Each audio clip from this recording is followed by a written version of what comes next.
The air smelled like dust and sweat. A burlap sack scratched against her cheeks, suffocating her breath, muffling the sound of the world outside. Her hands, bound in front of her with thick rope, trembled every time the wagon hit a rock. She didn't know where they were going, only that every jolt sent her further from the life she once knew. She had no name now, at least not to them. They called her the merchandise. She was told not to speak. Not that she could, with the rag they'd shoved in her mouth for most of the ride. She had tried to fight when they first came for her, but it only earned her a bruise across her temple and a split lip. After that, she learned it was better to be quiet. For now. The sun was high when the wagon finally stopped. Rough hands pulled her down. She heard murmured voices. 3 men, maybe 4. One laughed. Another haggled over condition and worth. Her stomach turned as the sack was yanked from her head and the light stabbed at her eyes.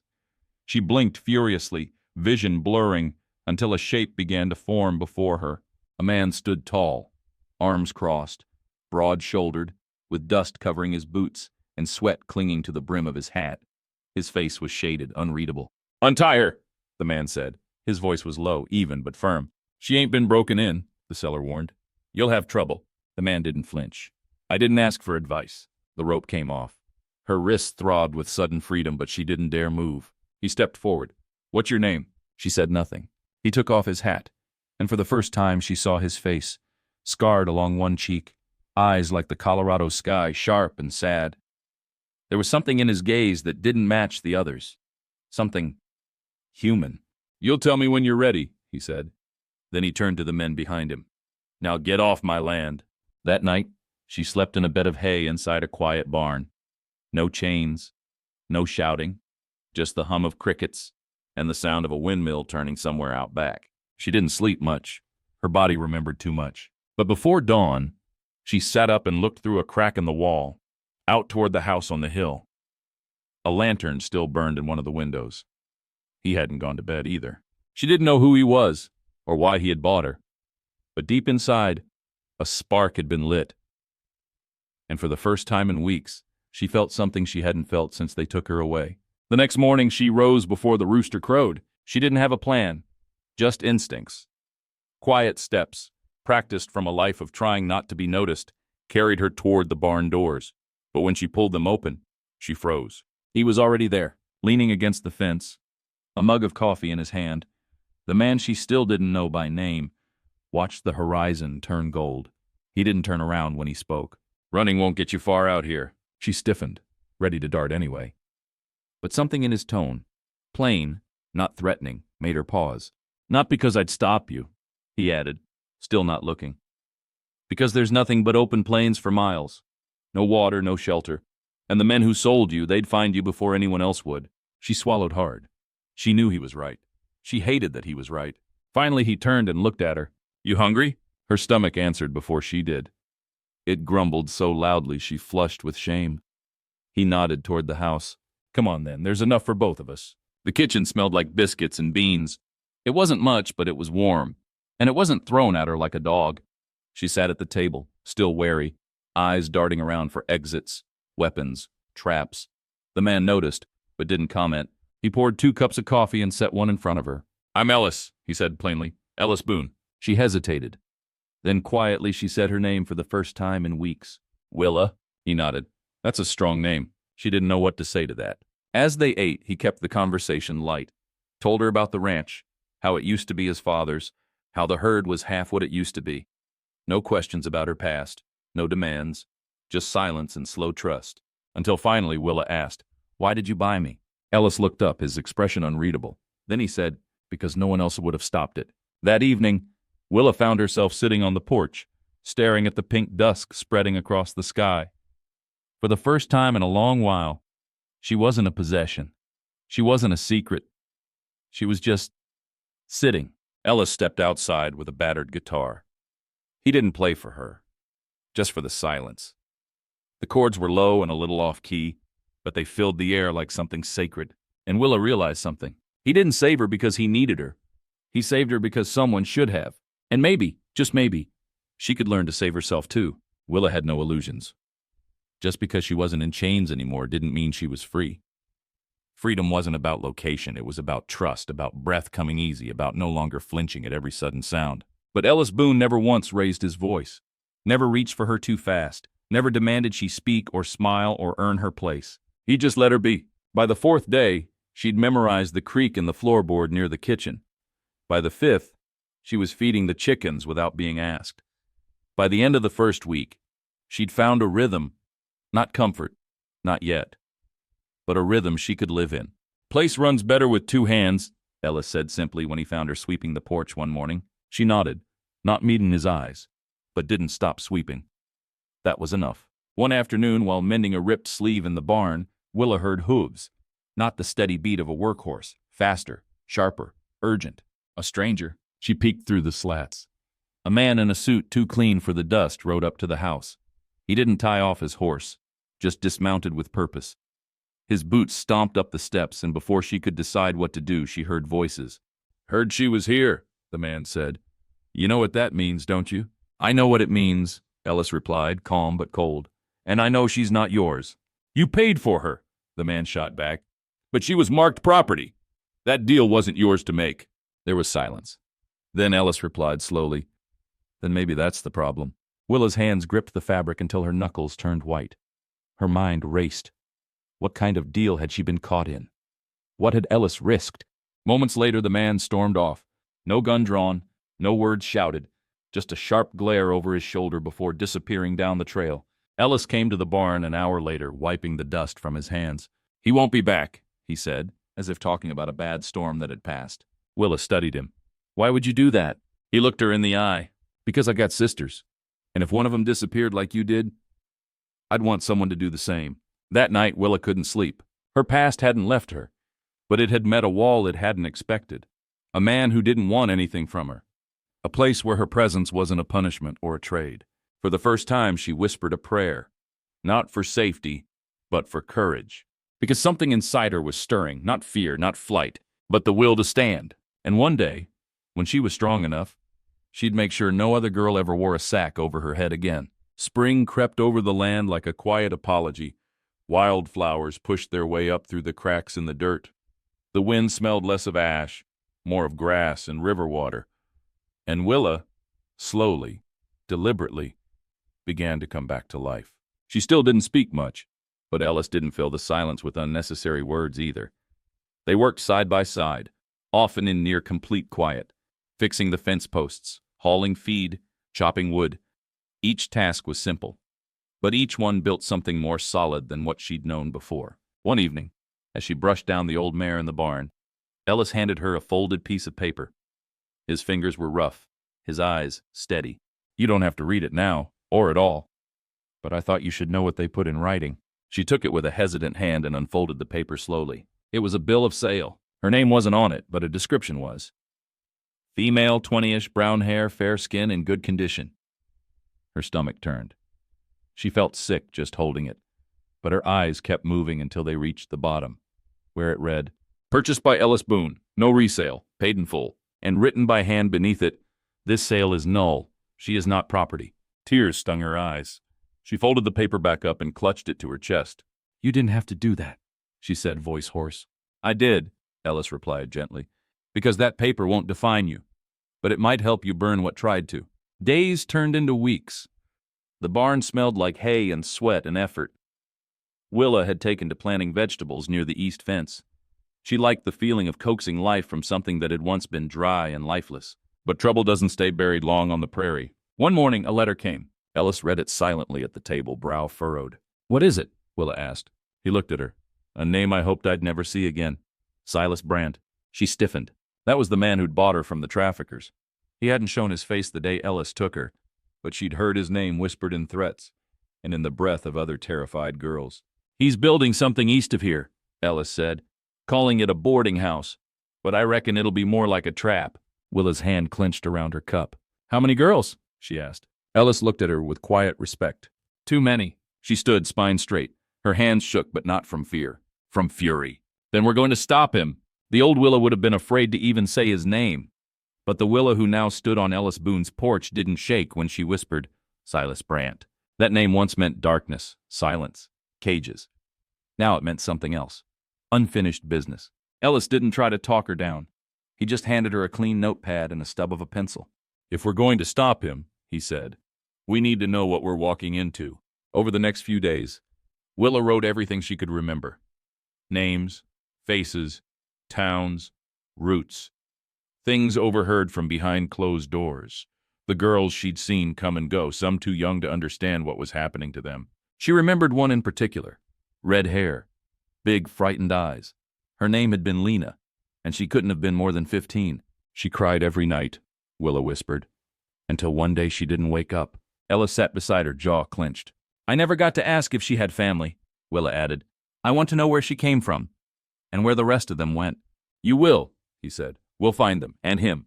They didn't have much in the way of firepower or gold, but they had something better. A network of people who owed Ellis Boone their respect. There was Pastor Reuben in Dry Creek, who'd once been a tracker before finding God. There was Rosalind, the saloon keeper in Ellison Hollow, who had a mean aim and a heart for orphans. And then there was old Hank Fowler, a retired lawman with a glass eye and a loaded shotgun. Ellis sent letters. Willa stitched hope into her garden rows while waiting for replies. By the end of the week, 3 riders had arrived, dust on their hats and determination in their eyes. "This about Brant?" Rosalind asked, swinging down from her horse. "Count me in," Pastor Reuben nodded. "Never thought I'd put a gun in my hand again. But the Lord says to protect the innocent." Old Hank just grunted. "About time we shut that snake down." That night, Willa sat on the porch, watching the small campfire they'd built just beyond the barn.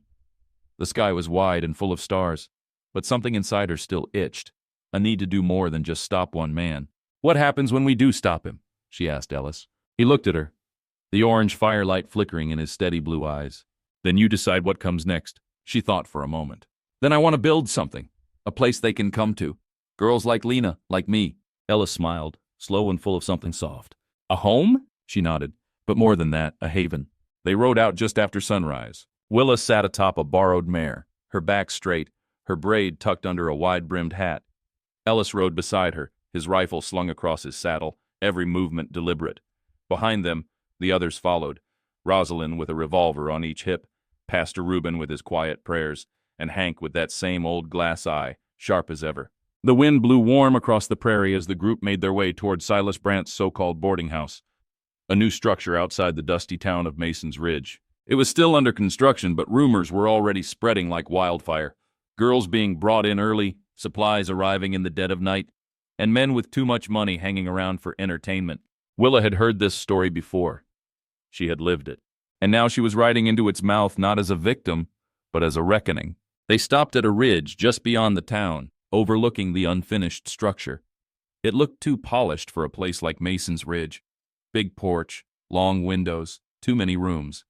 A trap with lace curtains. Through the spyglass, Willa spotted 3 girls in the courtyard. Young, too young. One was sweeping, one was hanging laundry, one just stared at the ground. Her stomach clenched. "We can't barge in without a reason," Hank warned. "They'll say it's a private business, that the girls are there by choice." Rosalind spat in the dust. "Choice, my foot. They've got no more choice than a calf in a butcher's pen." Ellis was quiet. Then he turned to Willa. "You were in it," he said. "What would make a man like Brant nervous?" She didn't hesitate. "Records. Anything that proves he's selling, not sheltering." "There's a safe inside," she added after a moment. "He kept it hidden behind a curtain. I saw it once when they moved me. Thick steel, letters etched into the dial." "Then that's what we get." That night, under the cover of darkness, Willa and Ellis crept toward the back of the property. The others waited at a distance with horses ready. The plan was simple. Get in, get the papers, get out. But nothing about confronting your past is simple. Willa slipped through a side window, heart thudding so loud she could hear it in her ears. The halls were quiet, shadows long. Every creak of the floorboard reminded her of shackles, of whispered threats in dark rooms. She pushed past the fear. At the end of the hallway, just as she remembered, a velvet curtain. Behind it, a safe. Ellis watched her back as she knelt, fingers trembling as they spun the dial. "Can you crack it?" he asked. Willa smirked faintly. "They made us memorize the code once, so we wouldn't try to open it. Silas said fear only worked when we knew exactly what was off limits." The dial clicked. Inside, stacks of papers, payment ledgers, names, ages, transport notes. Evidence. She gathered everything and stuffed it into her satchel. But just as they turned to leave, a door creaked. Voices. Footsteps. Ellis raised his hand. They froze in the dark. They weren't alone. Willa's breath caught in her throat. Footsteps echoed down the hallway. Heavy, deliberate. She could make out two voices, both low and male, too muffled to understand clearly. But she didn't need words to feel the weight behind them. One of them was Silas Brandt. She knew his walk. Arrogant, slow like he owned time itself. Ellis raised two fingers, signaled to stay down, and crouched by the door. The old boards creaked under Willa's boots as she backed deeper into the shadow of the curtain, clutching the satchel of evidence tight to her chest. The footsteps stopped just outside. Safe still locked? One of the men asked. Silas grunted. Course, only I have the code. He was lying. The doorknob rattled. Willa's heart thudded so hard she feared they'd hear it. But Ellis was ready. As the door creaked open an inch, he slid his boot against it, just enough resistance to make it seem stuck. Damn humidity, one of them muttered. After a pause, the footsteps faded. Ellis gave her a nod, and they slipped back through the window into the night. They didn't stop riding until dawn. Back at the ridge, Rosalind took the satchel from Willa and whistled. You weren't kidding. These names? They go all the way to St. Louis, even Denver. Pastor Reuben read through the ledgers, his mouth set in a hard line. This is enough to shut him down, with the right sheriff. There's no right sheriff in Mason's Ridge, Hank muttered. Town's bought and paid for. Willa stood, her shoulders straighter than they'd been in years. Then we go to Dry Creek. Judge Walden's clean. He helped Ellis once. He'll help us now. Ellis met her eyes. You sure you're ready to stand in front of all this? To testify? Willa didn't hesitate. I'm not just ready. I need to. They rode to Dry Creek the next day. The courthouse was plain but solid, with dust-caked windows and a bell that hadn't rung in years. But Judge Walden remembered Ellis Boone. More importantly, he listened. He read every page, cross-checked dates, asked Willa to speak alone in his chambers. She sat in that small wooden chair and told him everything. No embellishment, no tears, just truth. Cold, clear, undeniable. When she was finished, he removed his spectacles and rubbed his eyes. This won't be easy, he said softly, but it'll be right. A warrant was issued that afternoon. A deputy from Dry Creek rode with them, then 2, then 5. By nightfall, the small group had become a posse. They rode back toward Mason's Ridge, not in hiding, not in fear, but under the banner of justice. And Willa, she rode at the front. They arrived at Mason's Ridge just before sunset. Shadows stretched long over the dusty streets. Locals peeked from windows as the group rode in. Willa, Ellis, Rosalind, Reuben, Hank, and 6 lawmen behind them. It wasn't a parade. It was a reckoning. The boarding house stood at the edge of town like a blister, shiny on the outside, festering within. A place built on fear, silence, and profit. Willa dismounted first. She didn't wait for Ellis, didn't wait for the lawmen. She walked up the steps of that porch like she had never been forced to kneel there in another life. She raised her hand and knocked, calm and steady. And the door opened, and there he stood. Silas Brandt. He blinked once, surprised, but quickly masked it with his signature sneer. Well, well, the little bird sings. Willa met his gaze with something stronger than hatred. Resolve. I'm not the one who should be afraid anymore. Behind her, boots hit the ground. Deputies fanned out. Rosalind stood with one hand on her hip and the other near her holster. Silas looked at Ellis, then at the group gathering in the street. This is outrageous. You have no proof. I have pages of it, Judge Walden said, stepping forward. And the girl you trafficked, she's not a girl anymore. She's a witness. The deputies entered the house. Cries echoed from within as other girls were found. 2 upstairs, 1 in the kitchen, 1 locked in a back room. All frightened, all freed. Silas lunged for Willa. He didn't get far. Ellis grabbed him mid-step, twisting his arm behind his back with practiced ease. You're done, Ellis growled. Silas spit in the dirt, face twisted. You think this ends with me? I'm just one man. Willa stepped forward. That's all it takes sometimes, just one man. Or one woman. She looked him in the eye, the sun behind her like a crown. I survived you. And I'm going to make sure no girl ever needs to survive someone like you again. Silas Brandt was taken away in shackles. The town murmured for days. Some were shocked. Others, not surprised at all. Money had kept them quiet. But courage, Willa's courage, was louder now, outer. The girls rescued that day didn't speak much at first, but they followed Willa when she spoke gently, ate when she did, slept in peace when she stayed nearby. They trusted her because she had once been them. And unlike everyone else before, she didn't look away. 2 weeks later, Willa stood with Ellis on the edge of his land, staring at an old, half-broken house near the creek. The boards needed replacing. The roof slouched like a tired man, but the bones were strong. "You sure this is the one?" he asked. She smiled softly. "It's not much, but it's a start. It would be called the Haven, a place for healing, for rebuilding. A home built not from money but from memory, mercy, and fire." Willa Boone was no longer merchandise. She was a protector, a builder, a woman who once wore a sack on her head, and now stood tall enough to shelter the storm for others. They began with nothing but splinters and hope. The old house by the creek, once a forgotten shack with broken shutters and vines in the windows, became the Haven, one board at a time. Willa painted the front door herself. Steady hand, deep green. She chose the color because it reminded her of spring, of things that could grow even after being trampled. Ellis did the heavy lifting. Reuben and Hank hauled supplies. Rosalind brought in linens and mattresses from Ellison Hollow. And the girls, quiet, uncertain, eyes still carrying too much shadow, they helped too.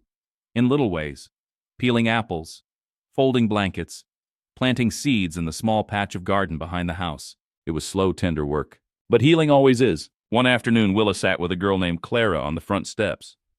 Clara was maybe 12, with wide brown eyes and a ribbon she never took off, tied tight to her wrist like a promise to someone far away. "They said I was lucky," Clara whispered, "that I'd get to wear dresses and eat nice food, but they lied." Willa didn't interrupt.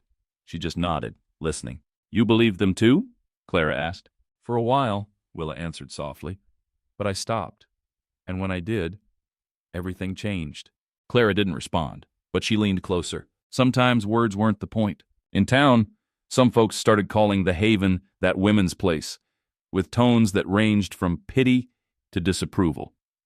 But others, they saw what was being built and offered quiet support. An older widow donated a trunk full of children's books. A school teacher brought extra slates.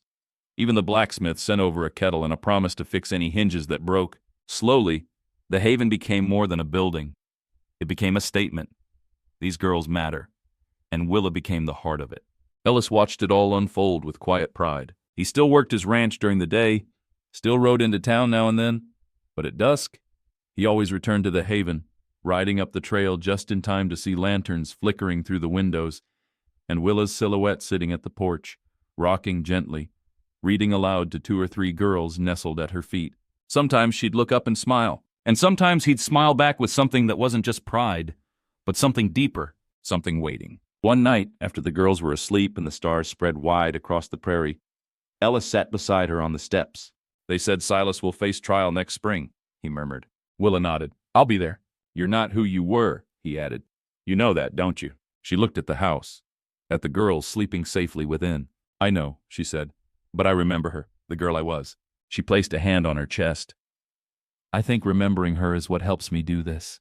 Ellis leaned back, eyes on the stars. "I think she'd be proud of you." Willa smiled. "I think she finally is." Spring came like a soft hymn. The air grew warmer, and tiny yellow wildflowers bloomed around the Haven steps. The hens Willa had raised from chicks began laying. The garden she planted with Clara and the others sprouted rows of green, carrots, beans, and a stubborn line of squash that refused to stay in its neat little patch. But more than that, new girls began to arrive. Some came escorted by Reuben or Rosalind. Others showed up without a word, just a bundle under their arm and fear clinging to their breath. Each one had a different story, but they all carried the same wound. And Willa, she met each one the same way, with warm water, clean blankets, and a voice that didn't ask, just welcomed. "You're safe now," she'd say, "for as long as you need." One of the new arrivals, a tall girl named Naomi, barely spoke for days. She watched the others like a hawk, kept her boots on even when she slept. But on the 6th night, Willa found her curled in the hallway, clutching a torn piece of sheet music. "Used to play piano," Naomi whispered, not looking up. "Mama taught me before she died." Willa paused. "There's a broken upright in the barn. We never tuned it, but it still has most of its keys." Naomi didn't say anything then. But the next morning, Willa heard something soft and shaky drifting through the barn wall. Notes. Halting. Hopeful. Music. Meanwhile, Ellis had started fixing up a small workshop beside the house. He told Willa it was just in case they needed more storage. But one night, Willa found him inside sanding down the frame of a little wooden desk. For the schoolroom, he said simply. She didn't know what to say. Her heart filled too fast. Ellis Boone wasn't the kind of man to make grand speeches, but with every nail, every board, every quiet act, he loved. And Willa, she was beginning to wonder if maybe her heart wasn't too broken to love back. The towns around Mason's Ridge had started talking, not in whispers anymore. The Haven is saving girls.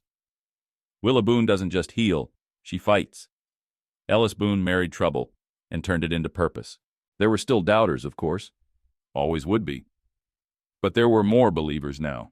And one day, a letter arrived, stamped from a town 3 days away. Inside was a note from a woman named Caroline, barely legible, scratched in pencil. Heard you help girls. My sister never came back from Mason's Ridge. If you find her, her name was Lena. Tell her I kept the porch light on. Willa folded the letter slowly. Her voice caught as she read the name again. Lena. She pressed a hand to her chest. She didn't make it, she whispered. But she was loved. Someone waited for her. That night, Willa lit an extra lantern on the porch. She didn't say why, but the girls noticed. Clara leaned against the doorframe and said softly, Is that for someone? Willa nodded. It's for all of them. Every girl still out there in the dark. And as the wind rolled across the prairie warm and steady, the light stayed lit. By early summer, the Haven had become more than a shelter. It had a rhythm now. Mornings filled with the sound of buckets at the well, boots on wooden floors, and laughter that still startled Willa every time she heard it. Laughter meant life. And life here no longer asked for permission. The girls had assigned themselves jobs. Clara handled the garden with a precision beyond her years. Naomi began teaching the others basic music on the old barn piano. A girl named Ruth, barely 16 but wise as any matron, organized the pantry so thoroughly that even Ellis couldn't find his coffee without asking. For once, the girls weren't surviving. They were building.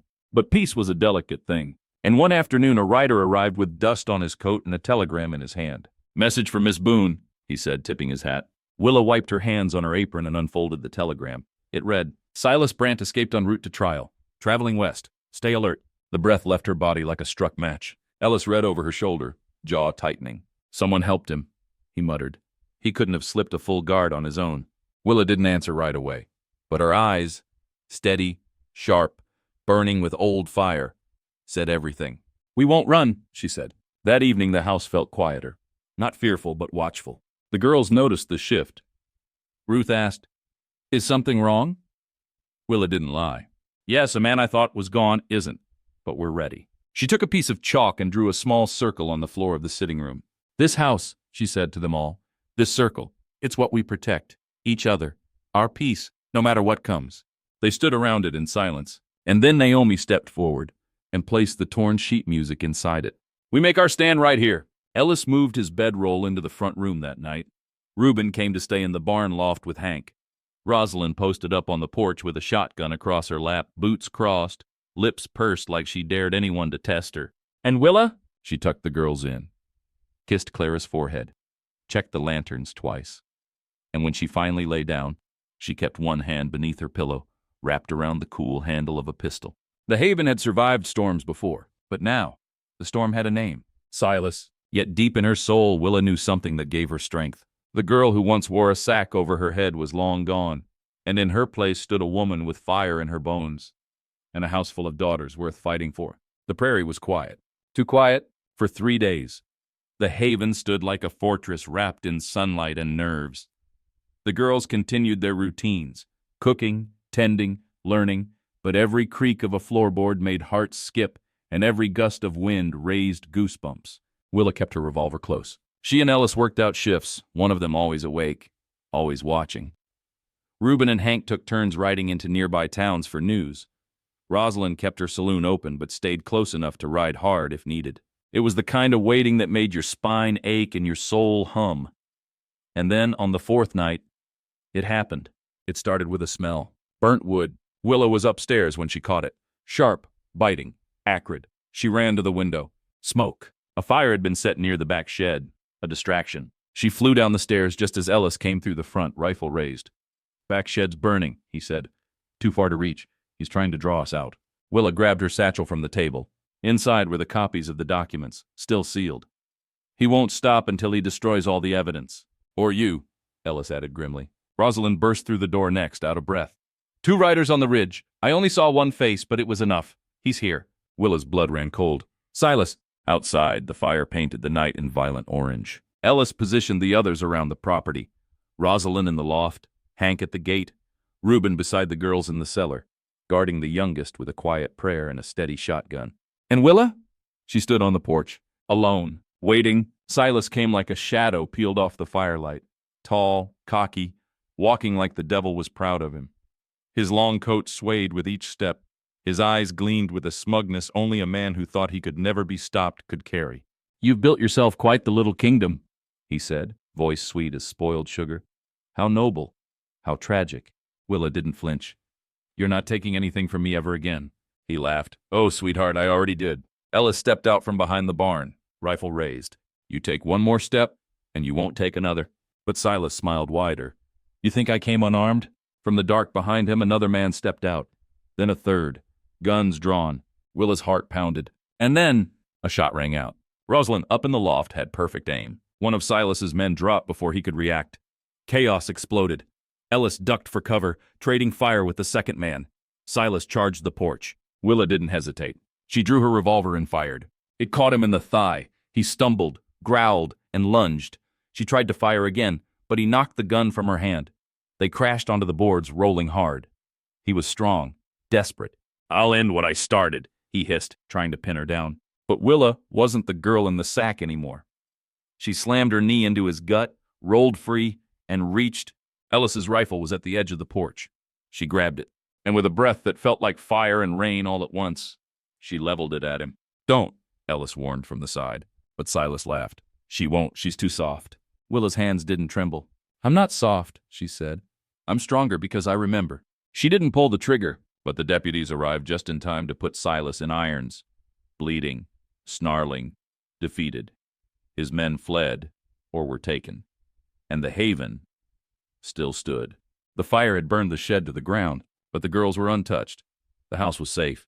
And Willa? She had faced the storm, and stood taller than ever. The morning after the fire, the prairie was quiet again, but this silence was different. It wasn't the heavy kind that came before a storm. It was the kind that settled after the storm passed, shaken, scarred, but still standing. Smoke drifted from the remains of the shed, now nothing more than blackened timber and ash. But the haven itself, its walls, its roof, its girls, was untouched. Willa stood barefoot in the yard, skirt dusty, fingers bandaged from splinters and scrapes. Behind her, the girls slowly emerged from the cellar, blinking into the new day. Clara ran to her, wrapping her arms tight around Willa's waist. You didn't let him win, the girl whispered. Willa looked down, brushing soot from Clara's hair. No, she said softly, we didn't. Silas Brandt had been taken into custody, this time under guard from 3 counties. Reuben and Hank rode with the deputies to make sure justice wouldn't slip away again.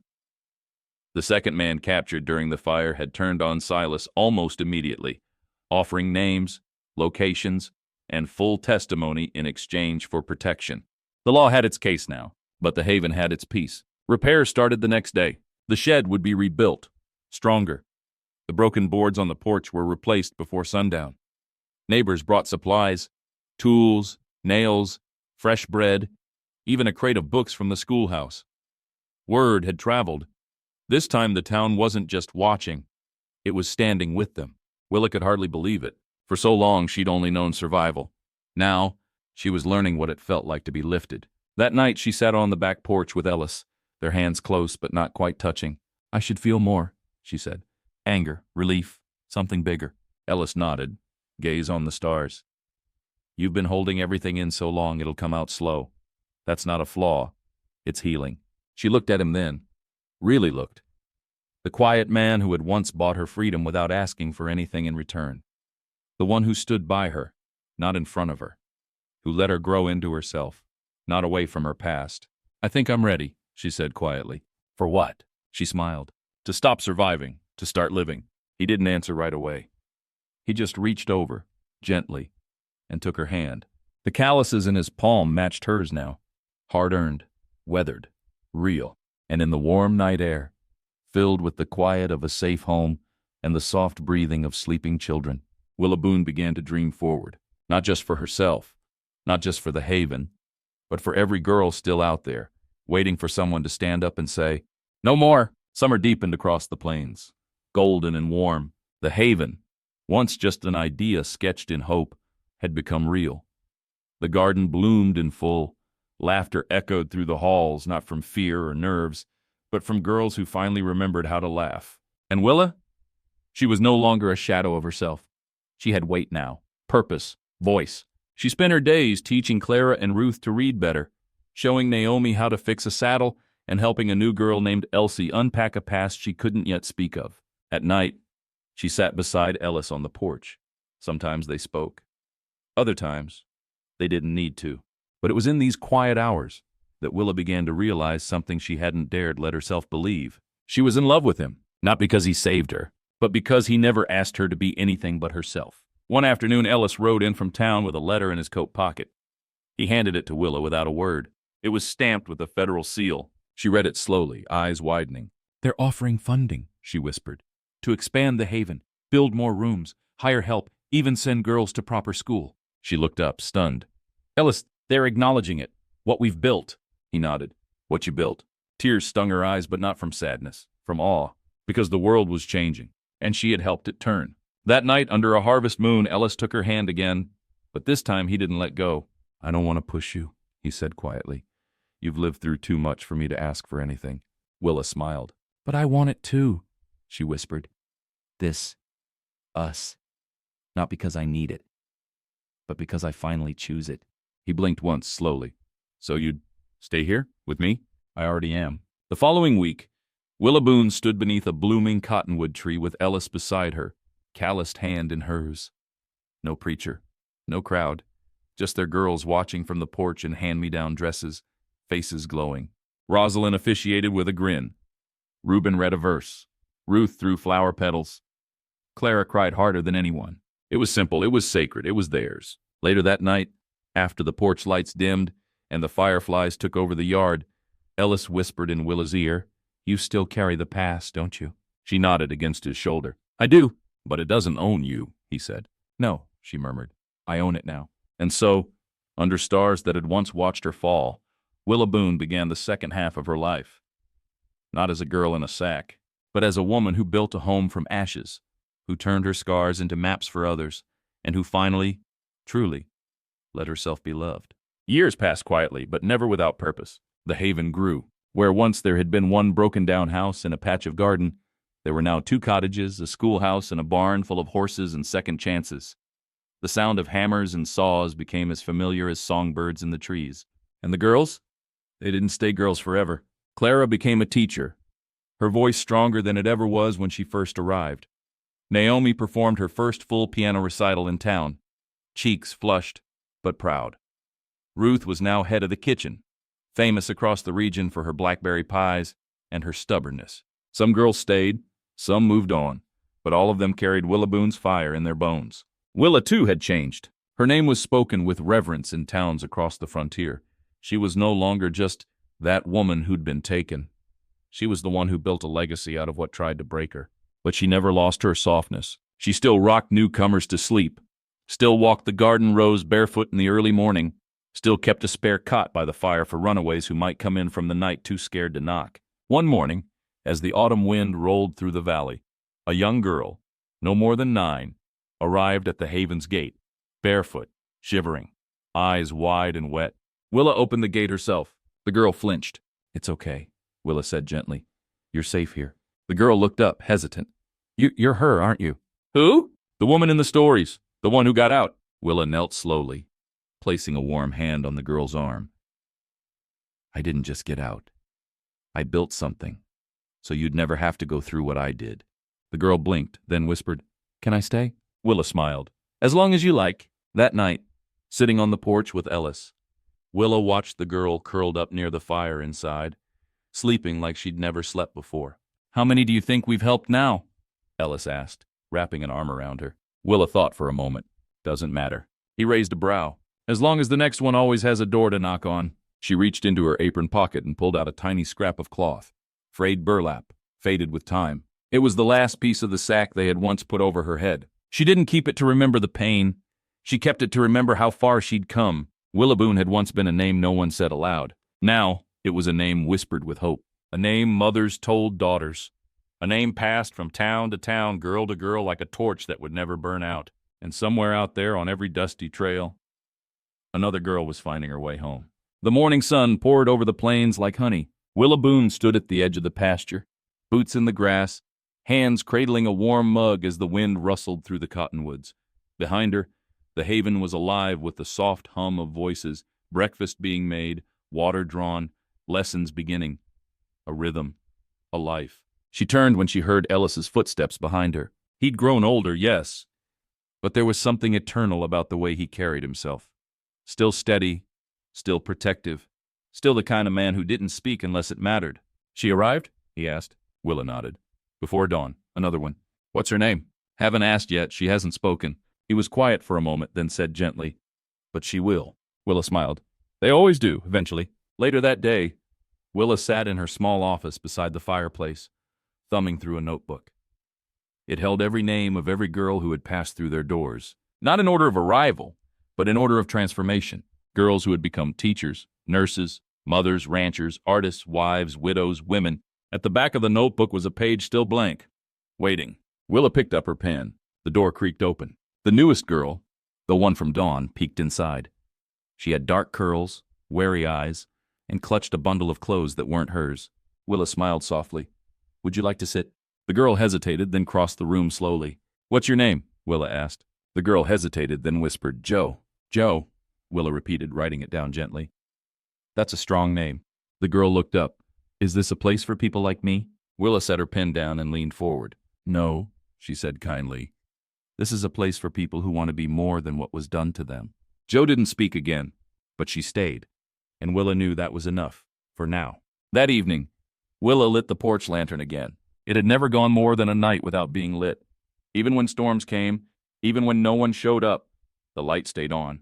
Because it wasn't for her anymore. It was a promise. To the lost. To the silenced. To the girl walking a lonely road with dust in her shoes and fear in her throat, that someone would be there. That someone had survived before her. That someone had built a home out of ruin. A love out of nothing, a legacy out of pain. Willaboon had once been sold with a sack over her head. Now her name lived on the lips of every girl who rose stronger than she was the day before. And as the fireflies danced, the children laughed, and Ellis's hand found hers once more beneath the sky. She knew she had done what she came here to do.